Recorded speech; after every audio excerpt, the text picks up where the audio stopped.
കേരളത്തിലെ എല്ലാവരും കളക്ടറിന് പിന്നാലെയാണ്. ആൽഫ്രഡ് എന്ന സുന്ദരൻ യുവാവിൻ്റെ പിന്നിലാണ് എല്ലാവരും. ആരാണ് ആൽഫ്രഡ്? സബ് കളക്ടറായി തിരുവനന്തപുരത്ത് ജോയിൻ ചെയ്തിട്ടുള്ള ആൽഫ്രഡ് ഇപ്പോൾ വളരെയധികം സമൂഹ മാധ്യമത്തിൽ ചർച്ച ചെയ്യപ്പെട്ടിരിക്കുകയാണ്. ആൽഫ്രഡിനെ കാണാനും അതുപോലെ തന്നെ എല്ലാത്തിലും ഫോളോ ചെയ്തും എത്തിയിരിക്കുന്നത് ഇഷ്ടം പോലെ ആരാധകരാണ്. വെറും 2 ദിവസം കൊണ്ടാണ് ആൽഫ്രഡ് എങ്ങും വൈറലായി മാറിയിരിക്കുന്നത്. ആൽഫ്രഡിനെ കുറിച്ച് പറയാനാണെങ്കിൽ ഒരുപാടുണ്ടായിരിക്കും. സെപ്റ്റംബർ 2024 2024 സബ് കളക്ടറായി ജോയിൻ ചെയ്തത്. വളരെ ചെറിയ പ്രായം, 27ാമത്തെ വയസ്സിൽ IAS എന്ന സ്വപ്നം നേടിക്കഴിഞ്ഞിരിക്കുന്നു. സമാധി, ഗോപൻ സ്വാമിയുടെ സമാധി എന്ന വാർത്തയിലാണ് കളക്ടർ അങ്ങ് ഫേമസ് ആയിപ്പോയത്.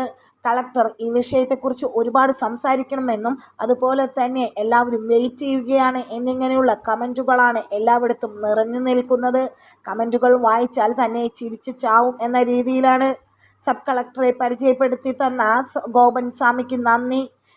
ഇനിയും ഇതുപോലെയുള്ള വിഷയങ്ങളിൽ പങ്കെടുക്കണം, ഞങ്ങൾക്ക് ഇനിയും കാണാൻ താല്പര്യമുണ്ട് എന്നിങ്ങനെയാണ്. എല്ലാ ചർച്ചകളിലും കളക്ടർ ഉൾപ്പെടുത്തണം, എല്ലാ പ്രശ്നങ്ങളും കളക്ടർ ഇടപെട്ടുകൊണ്ടിരിക്കണം, വെയിലത്തു നിന്ന് നിൽക്കാതെ പൊന്നെ നീയൊന്ന് മാറി നിൽക്ക് എന്നിങ്ങനെയുള്ള പലതരത്തിലുള്ള കമൻറ്റുകൾ. കോഴികളെല്ലാം പിരിഞ്ഞു പോകണമെന്ന് പറഞ്ഞുകൊണ്ട് ആൺകുട്ടികളും കമൻറ്റ് ബോക്സിൽ തകർക്കുകയാണ്. എല്ലാ വീഡിയോസിനും 1 മില്യൺ വ്യൂസിന് എബവ് ആണ് വന്നിരിക്കുന്നത്. സത്യത്തിൽ കളക്ടർ ആര്?